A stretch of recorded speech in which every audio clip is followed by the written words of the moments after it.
Welcome, Noah. We got Noah here, an artist, an American artist who have created an amazing documentary and exhibition. And I got Andrea here from Ola. So today we would like to hear about a bit about you, Noah. So who are you and what are you doing here in Australia? Yeah, no, basically, I went backpacking through Central and South America for a year and a half, 16 months to be specific. And I filmed everything with a 360 camera. Now, I happened to spend the last 6 months in Venezuela, and I filmed obviously that experience as well with the same camera.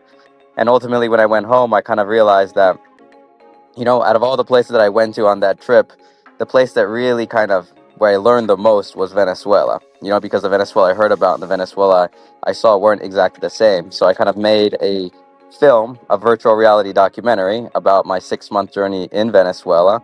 And now I'm basically traveling around the world showcasing that experience. And I'm currently in Australia to show that for the next month. That's amazing. We would like to know what kind of artist are you? Are you a photographer or you are how you became with this idea when you just start traveling around in Venezuela? When you were pop up saying, I'm gonna do a documentary and the people need to see this. When or how inspire you? I've been making documentaries for quite some time. I started making films on like an iPod Touch when I was like 15.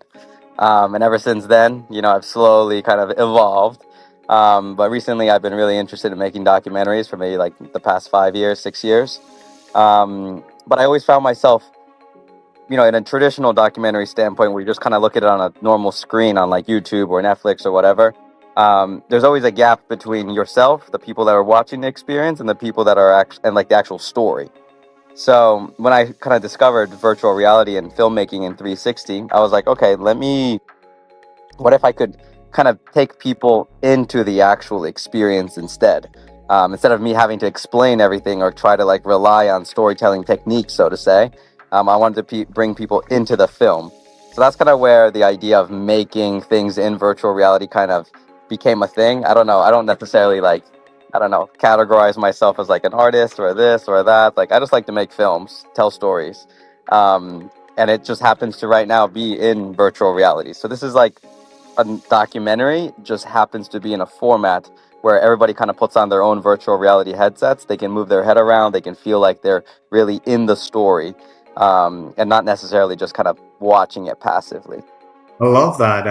But I'd like to go back to that point when you say, like, when you were reviewing the material that you record around South America, Venezuela was one of the culture. And we've been in the news recently because of what happened, obviously, with Trump and like the whole capture of Maduro. So, as a Venezuelan, I'm very interested to know why you chose Venezuela or why Venezuela was such a remarkable experience for you.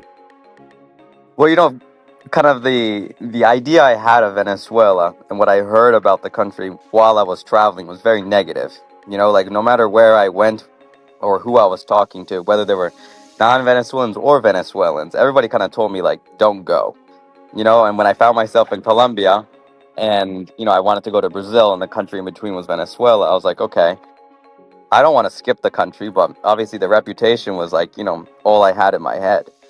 But ultimately, I've always been the type of person that likes to see things with my own eyes. So I was like, you know what, I'm going to go for 1 month.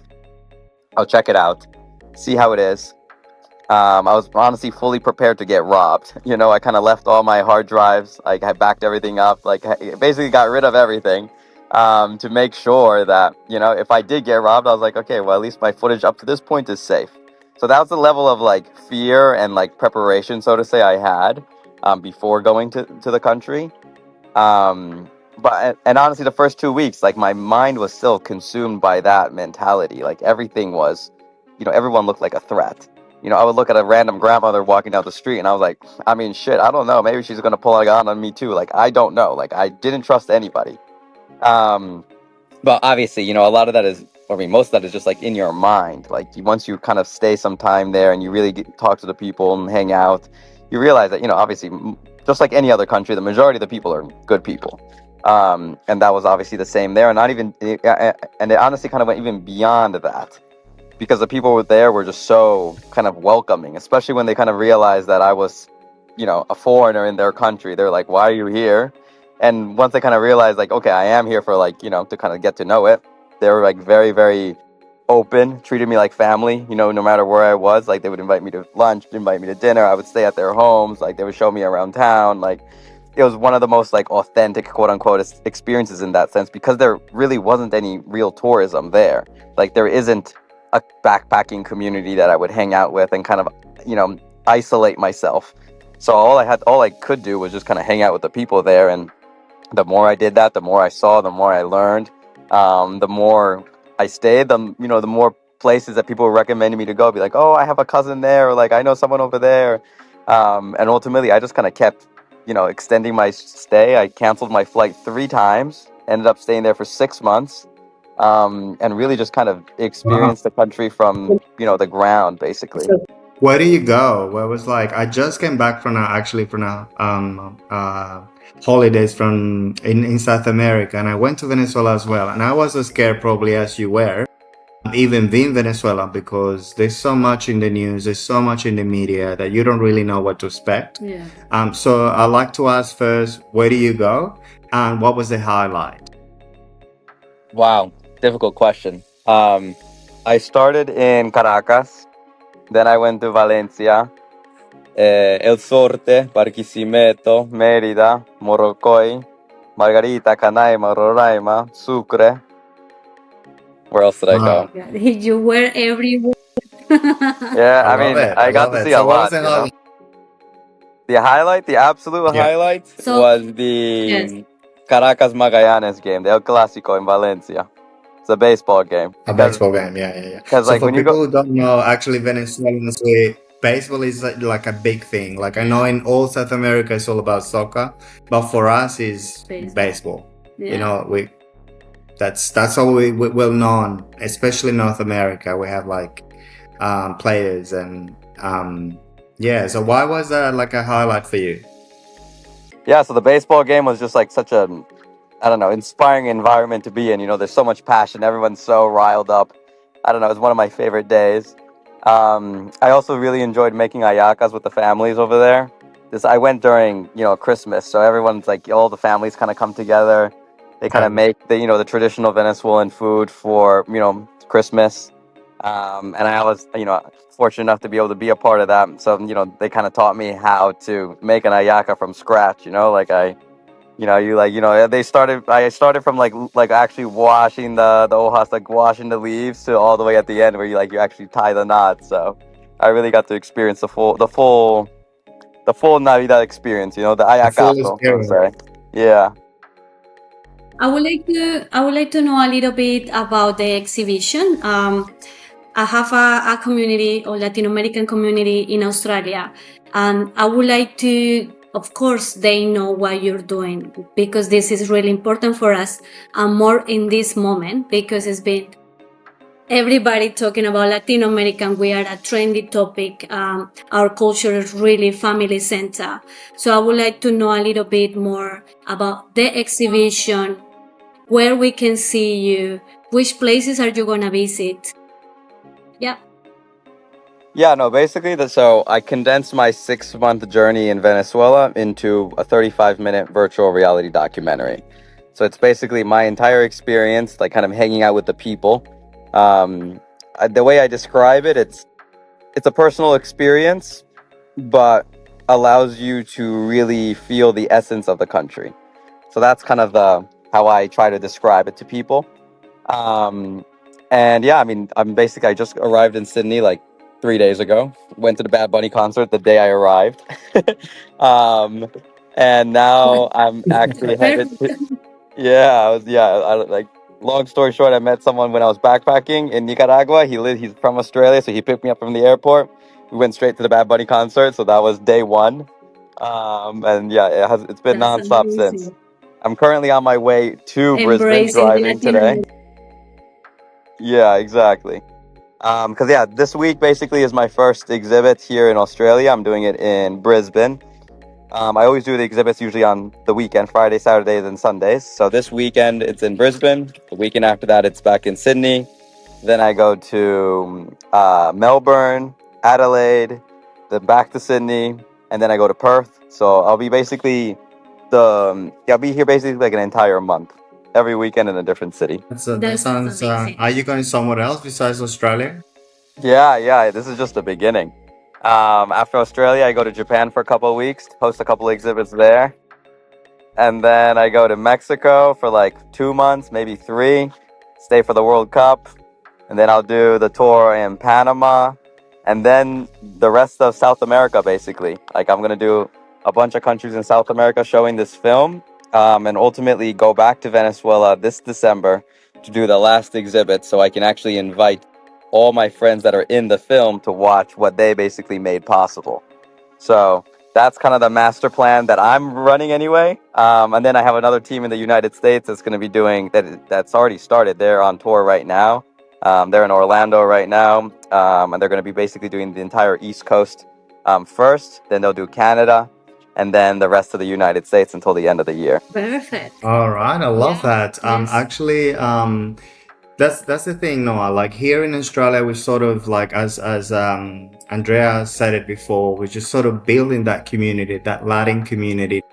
It's just like we're getting together, we're doing more things together. And when Andrea told me about you, and I thought like we need to support this guy because you are promoting Latin American culture, and that's what I do. I'm You Latin are not American. Latin American. I Yeah, I know was gonna that. say I love that. I So have I no thought blood from over there, but yes. No. we have to do this, and especially coming back from a South American trip, where being South American, I haven't been in South America, so I kind of understand what you mean, like how there's so much passion, there's so much color, there's so much history around our culture, and that's art at the same time, and art makes our life better. So I like to the last question will be like could you leave us a message for anyone who wants to pursue their dreams, if you have any kind of entrepreneurial goals, or like anything you would like to share for the Latin American community here in Australia?